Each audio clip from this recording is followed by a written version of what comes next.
¿Cómo te habrá conmovido conocer en la historia, ¿no? Personajes tan maravillosos como Facón Grande, ¿no? Como cuando lo ibas descubriendo de alguna manera, porque hay que decir que vos redescubriste esa historia, ¿no?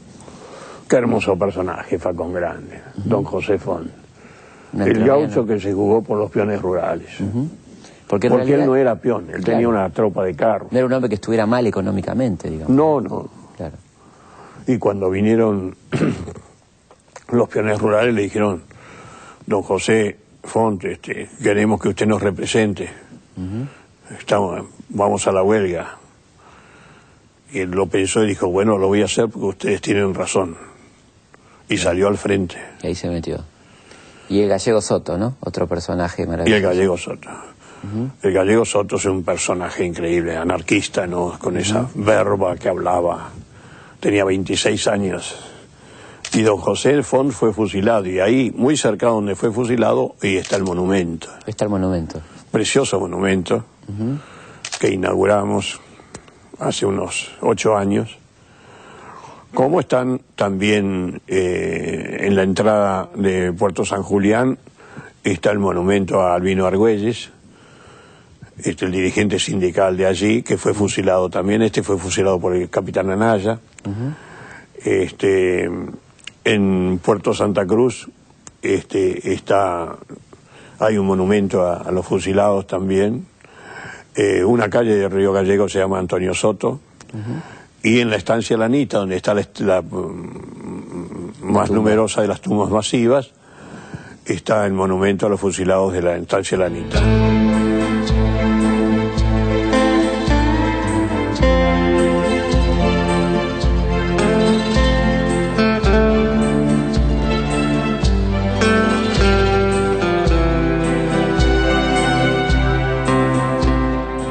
Esos 4 trabajos, esos 4 libros fueron 3 y uno editado en Alemania, se convirtió en película, ¿no? En la película, los 2 primeros tomos se hizo la película de La Patagonia Rebelde, sí. Que fue toda una aventura, digamos, ¿no? Toda una aventura, así nos fue, ¿no?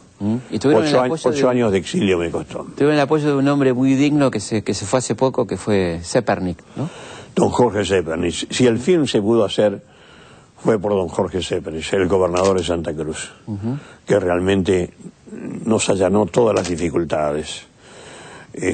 Nos puso a su disposición para que hicieran de extras de soldados. Los soldados uniformados eran todos los cadetes de policía de la provincia. Claro. Hicieron de soldados, que les encantó, ¿no? Claro. Sí. Además a caballo y todo eso.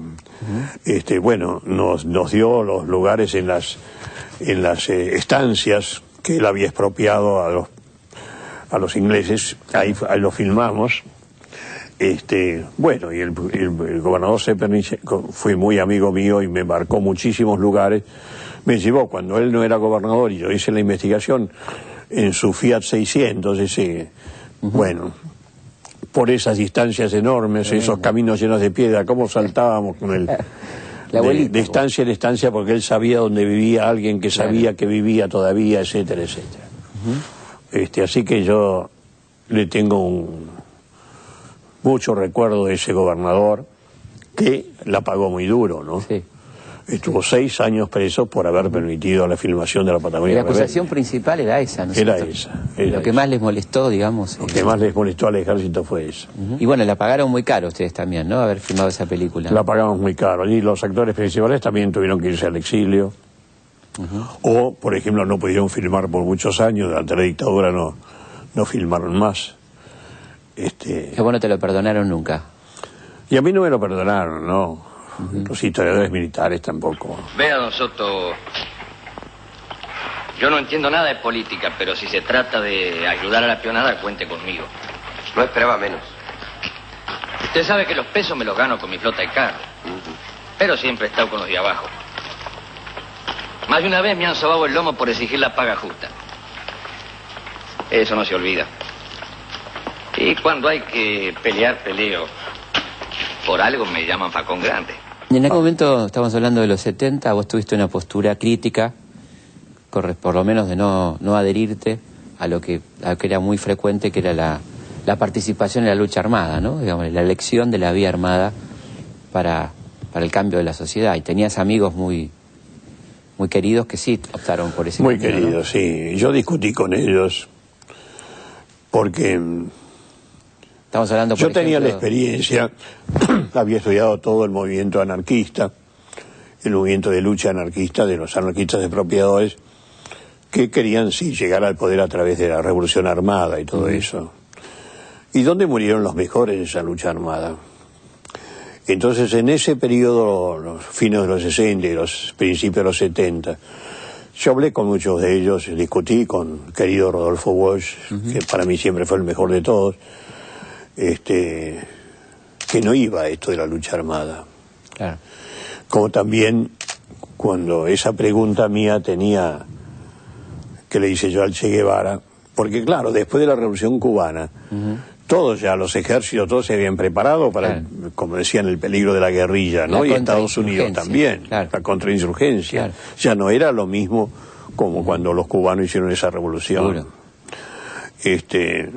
Más todavía con Rodolfo Walsh, cuando él ingresa a Montoneros, le dije, me extraña mucho que te hayas convertido al peronismo, porque antes era muy antiperonista Rodolfo Walsh, sí. Y él me dijo, no te equivoques, yo no soy peronista, yo soy marxista, me dijo. Y me dijo, ¿pero dónde está el pueblo? Digo, sí, evidentemente el pueblo es peronista. Digo, pero no es revolucionario, no los va a apoyar, no se equivoquen. Y él me miró y me dijo, ya vamos a ver. Él creía en que iba a ser acompañado por el pueblo, ¿no?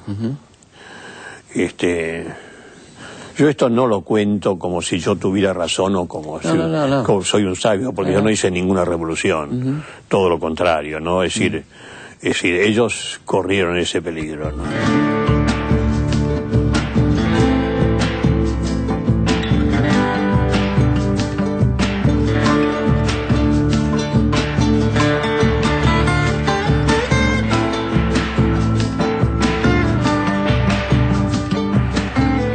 Y otra cosa que no te perdonaron fue el Severino, ¿no?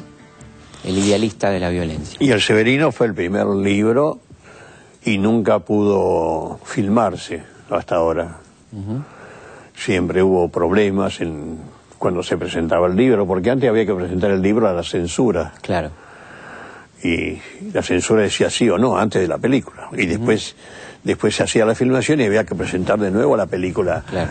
A la censura, a ver si se había hecho lo del libro. Y vos tuviste una muy linda relación con América, ¿no? Con la compañera.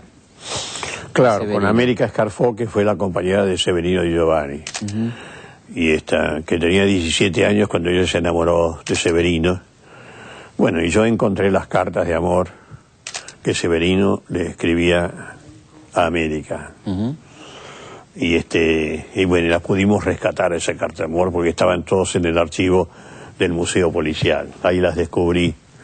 Bueno, y entonces se hicieron todos los trámites en el gobierno de Menem, ante el ministro del Interior, y después tuvimos que hacer la entrevista con el jefe de policía. 15 días después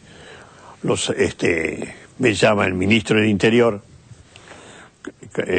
Carlos W. Corach, sí, que me dijo, cuando me recibió al principio, que fuimos a hablar al ministro, el ministro nos mandó al jefe de policía, ¿no? Me dijo como introducción, yo me llamo, ¿sabe por qué yo me llamo Carlos W. Corach? Ministro de Menem. Claro. Y digo, no, Carlos por Carlos Marx y W por Vladimiro Lenin. Vladimiro Lenin. Claro. Y yo no pude venir y le dije, no parece. Claro, sí, la verdad que... Gracioso. Bueno, 2 semanas después nos llamaron del ministro del Interior que estaban las cartas para devolver. ¿Y cuál fue la reacción de América? Y bueno, fue una gran emoción. Porque ella me había llamado y me dijo, me siento mal. Yo tenía como 90 años. Y dice, antes de morirme, quisiera tener esas cartas para acariciarme a mí misma con esas cartas. Me acuerdo de ese término. Y entonces por eso pedimos una entrevista al ministro del Interior. Así que las tuvo antes de fallecer. Un año después falleció. Pero pudo leer nuevamente esos originarios, que para mí son las mejores cartas de amor que yo he leído en mi vida.